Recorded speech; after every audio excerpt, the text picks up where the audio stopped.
Why is the third announcement of the Passion significant? What do we understand from the petition of the mother of James and John? What is the significance of the comparison made to the servant? All these questions and more answered during today's episode of Daily Reflections.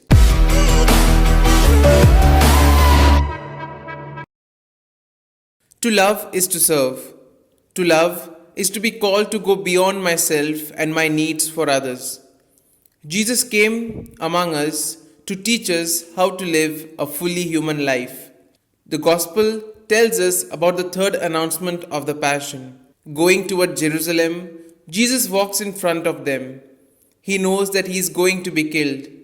His death is not the fruit of a plan established in advance, but the consequence of the commitment taken concerning the mission received from the Father to be at the side of the excluded of his time.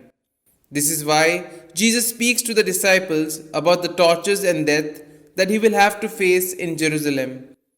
The disciple should follow the Master even if he has to suffer like him.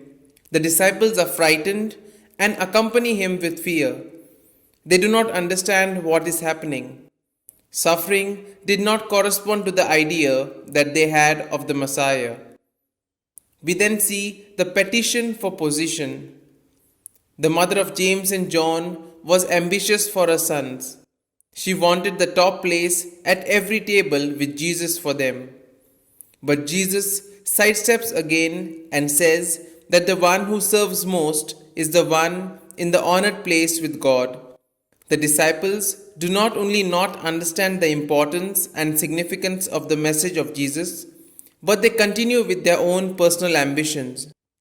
When Jesus insists on the service and the gift of oneself, they continue to ask for the first places in the kingdom. The mother of James and John, taking her sons with her, gets close to Jesus. The two did not understand the proposal of Jesus. They were concerned only about their own interests. This is a sign that the dominating ideology of that time had profoundly penetrated into the mentality of the disciples. In spite of the fact of having lived with Jesus several years, they had not renewed their way of seeing things. We then see the response of Jesus. Greatness with Jesus has little to do with success, reputation, or wealth.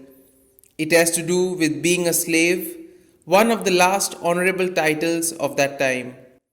The slave would do as he or she was told and was at the service of the master or mistress. But the slave in those times was also an honored, almost adopted member of the family. We are glad to be slaves in this sense, the ones who live for the service of God and are honored by God in love. At that time, those who held power did not give an account to people. They acted as they wished. The Roman Empire controlled the world and maintained it, submitted with the force of the arms, and in this way, through tributes, taxes, succeeded in concentrating the riches of the people in the hands of a few in Rome. Society was characterized by the repressive and abusive exercise of power. Jesus had an altogether different proposal. He teaches against privileges and rivalry. He wants to change the system and insists on the fact that service is the remedy against personal ambition. Here are some points for a personal reflection. James and John ask for a favor. Jesus promises suffering. And what do I ask Jesus for in my prayer? How do I accept suffering and the pains and sorrows which come to me in my life? Have you ever experienced that going beyond yourself for others? These points can be of great help to reflect on today's gospel. And if you like the reflection, do like and share the good news of the Lord.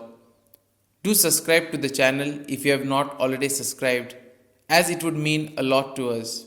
Have a good day. Amen.